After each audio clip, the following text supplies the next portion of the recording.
Welcome back to another deck preview here by Double Sleeve. Today we will be going over the multicolor Trafalgar Law. You can find him in the Romance Dawn set 1 of the One Piece trading card game, and he is a red-green multicolor with 4 life to begin with. If you enjoy these deck previews or any One Piece content, please consider giving us a subscribe to the channel. It will help us grow, and give us a thumbs up to let us know that you want more types of videos like this. Let's begin with the actual profile itself. Law obviously starts with 4 life, like I mentioned. He has an activate main once per turn for 2 Don. If you have 5 characters, return one of your characters to the owner's hand, then play up to 1 character with a cost of 5 or less of a different color as a character returned from your hand. So the ideal play style of Law is he's trying to get as many bodies on the board as he can, and then he'll be able to swap out to the stronger boys or girls in your hand as well. We're going to be running 4 Tony Chopper. It is stock standard 1 cost blocker. Can never have too many of those. Very, very strong card. We're going to also be running 4 Nami. Another 1 cost where when she is played, you get to look at the top 5 cards. Grab a Straw Hat Crew that is not Nami and put the rest at the bottom of your deck. Otama is also going to be a 4 of. She is a 2000 counter. She also has a very, very strong on-play ability that can give one of your opponent's cards minus 2000 power for this turn.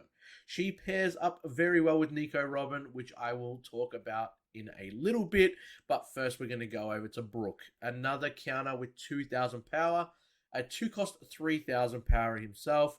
And on play, you can give your leader or one of your characters 2 Rested Don cards. So, on play, he'll be able to tap for 2, and then you'll be able to use those 2 Rested Dons to give it to your leader or another card on the field as well. He is a 2000 counter, however, so it is important that you might want to use him in your hand rather than on field, but that's the benefit of having these types of cards. They're powerful on the field, and they're powerful in your hand as well. So, it's all about timing and how your playstyle is and what you believe is the right option. Speaking of Nico Robin, that pairs up with Otama. If you put a Don underneath her when she swings, she can KO up to one of your opponent's characters with 3000 power or less. So Otama can reduce their power from 5000 to 3000, and then Nico Robin will be able to KO that card now that it has 3000 power. Quite strong. You will probably need to play Nico Robin first, and then in your following turn play Otama, because Nico Robin won't be able to swing. 3 of in the deck of Nico Robin, and we did put 4 of Brook for obvious reasons. But we're going to move over to the SR of set 1. It is Zoro. 3 of these in the deck. He has Rush.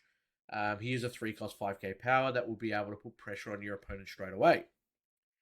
The 4-cost in the deck is Jet Pistol. There is only 2 of these. I felt like you really want to play more character cards than you do event cards based on the leader's playstyle. Jet Pistol, it's activate main. It does cost 4, so it is quite expensive, but it is quite strong. You can KO one of your opponent's characters with a power of 6000 or less. The trigger, if you find it in your life, is activate this card's main effect, so it will be free. This also does pair really, really well with Otama as well. So if you've got Jet Pistol in your hand, 4/5, you can KO something that's 8000 power. For those that know of green decks and stuff like that, Kid is quite annoying to deal with. Quite a strong card, and you'll be able to get rid of it. Even Doflamingo from blue, I believe, is a 7 that you'll be able to deal with if need be. So really good pairing up and really syncing from a lot of the red cards. You just need to make sure that you play it in the proper order. It will take a little bit of like tinkering and a bit of knowledge to kind of make sure you do it correctly, but you'll be able to get maximum results from this. The last red card I want to go over, we only put 2 of them in here. It is the Luffy SR from the starter deck. He is a 5-cost, 6000 power. He has Rush as well. Again, more pressure onto your opponent. You'll be able to obviously play Luffy from the leader effect as well if you get rid of a green card. But for 2 Don, when he's attacking, your opponent can't activate blocker for this battle. Again, quite good for going for game. It's really good for putting on pressure as well because he has the rush ability. So your opponent kind of can't deal with the fact that you've played him and he's going to swing on his next turn. They need to preempt that you've got it in your hand because you're playing red and try to deal with it the prior turn. Moving on to green, it's really stock standard. Again, we're only dealing with like a very small set. We've only got one set that we can obviously play with cards around, and then we've got the starter decks as well. So a lot of these cards, a lot of these deck profiles or these previews and stuff like that will probably start to look very similar. But you cannot not add Jewelry Bonnie or Beige into your decks. There are four of for each one. For those that don't know what each one does, Jewelry Bonnie plays for one, and then you can tap one more Don, look at the top five after you rest Jewelry Bonnie, reveal a Supernova type card and add it to your hand, place the remaining cards at the bottom of your deck in any order. This can be done every turn that she is on the field. If people don't want to swing into her, and I've seen it happen multiple times, you can just continue to keep drawing and drawing. She feels much better in the mid game than the early game, although you can still tap one to use her to play her on the field and then kind of use her effect later on. It's really strong, and hand advantage in this game is something that's almost non-existent. You don't draw too much, but these kind of decks here that have Jewelry Bonnie and the other Namis and stuff like that do really help with that. Beige again, another one cost blocker. You'll have 8 of those in the deck as well. Just tap one Don and have a blocker on the field. You can never be too upset with that. And then if you want to go for the aggression, you can literally play Law's ability when you've got five of those cards in your area. You can even, if you're going for game, you can take Beige out, or you can take Jewelry Bonnie if it's still on the field and put the Luffy on field with Rush. And then chuck 2 Don underneath him. So really strong synergy with both the red-green. The other green cards that we're going to look at now, we've got 4 Cat Viper.